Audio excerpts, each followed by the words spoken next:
Officials prepare to take a major step forward in the redevelopment of New Orleans' West End. The site, once home to a number of popular local restaurants and bars, which were all wiped out by Hurricane Katrina, has sat vacant for years. David Jones has more on how a piece of legislation could help change that. Megan Lee, longtime New Orleans locals will remember restaurants like Fitzgerald's or Bruning's. They were staples, popular eateries where people would go on the weekends to order massive seafood platters. The area, though, was walloped by hurricanes, including George's and later Katrina, washing away the pilings and the buildings. The remaining lot has sat vacant since. Going back from the late early 1900s, all the way through 2005, there have been restaurants on this site. A memory of time gone by.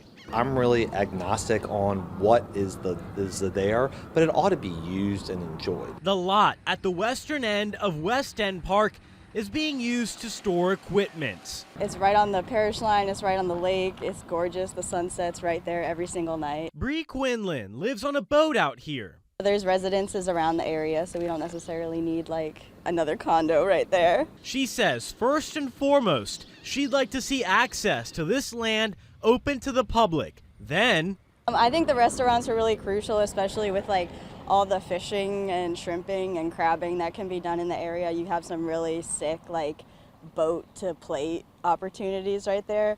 This small piece of land is nestled between the boundaries of West End Park and the 17th Street Canal pumping station.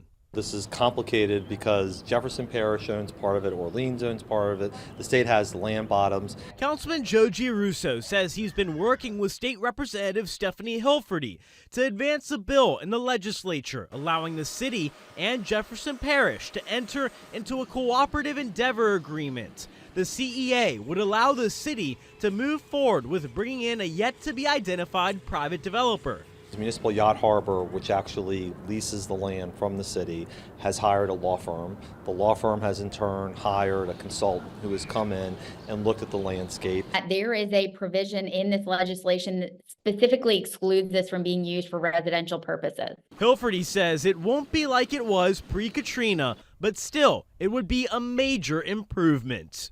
And the restaurants used to actually be over the water in this location.